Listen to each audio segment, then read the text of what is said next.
Every time Capcom brings back Leon, the internet claps.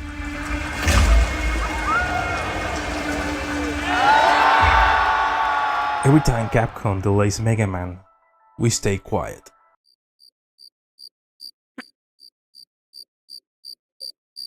And somehow Capcom keeps winning. So the real question isn't why does Capcom recycle characters? My name is Asterod, and why are we so comfortable letting them do this? Let me be clear from the start. This is not a Capcom bad video. Capcom is one of the most healthiest publishers in the industry right now. They ship games, they don't collapse every 2 years, and they actually know how to make fun video games. But that's exactly why this conversation matters. Leon Scott Kennedy is not the problem. He's charismatic, he's iconic, he prints money. The problem is that Leon has quietly become Capcom's safest investment. Resident Evil 2 Remake, Resident Evil 4 Remake, crossovers, merch, more merch. Leon isn't a character anymore. He's an asset. And look, I get it. In an industry where games cost hundreds of millions of dollars, safe is very tempting. But safety has a price. Let's clear something up before this turns into misinformation. Capcom has been making big announcements. At the Game Awards 2024, they revealed Onimusha Way of the Sword, launching this year. They also confirmed an Okami sequel, with no release date, but officially announced. And in December at the Game Awards 2025, Capcom announced Mega Man Dual Override, the 12th mainline Mega Man game. And yes, in the same show, Leon was revealed again in Resident Evil Requiem. Hey, over here! FBI. So no, this isn't about Capcom doing nothing. It's about Capcom spreads its bets. Okami no Onimusha, announced early, carefully framed, limited exposure, Mega Man, revive, but still playing inside familiar boundaries. And Leon, front and center, closing the show again. Capcom isn't avoiding risk, it's containing it. Here's the uncomfortable truth. Capcom can do this because they're winning. Monster Hunter sells absurd numbers.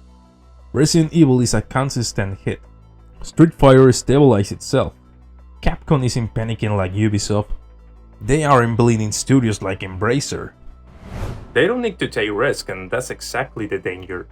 When a company is comfortable, innovation becomes optional. And then there's Monster Hunter again, especially Monster Hunter Wilds. Over 8 million copies sold, the fastest selling game in Capcom's history. I'm not even a Monster Hunter fan, but pretending that that number doesn't matter, well, that will be dishonest. This is what real security looks like. Monster Hunter isn't just a franchise anymore. It's Capcom's economic backbone. But here's where things get interesting. Despite the massive success, Wilds was heavily criticized on PC. Performance issues, optimization problems, and something even more uncomfortable.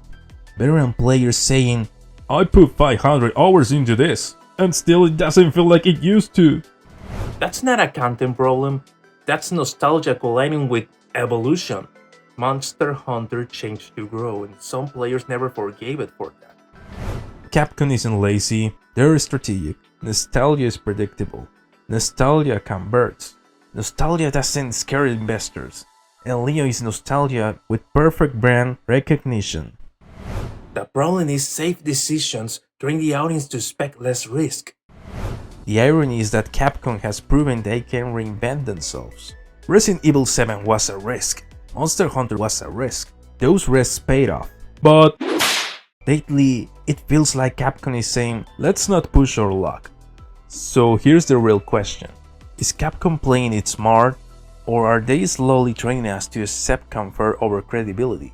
Leon isn't the issue. The issue is what isn't being made while Leon keeps coming back. I don't want Capcom to fail, I want them to surprise me again. Let me know what you think. Is Capcom playing the long game or just playing it safe? Like, share, subscribe, and I'll see you next time.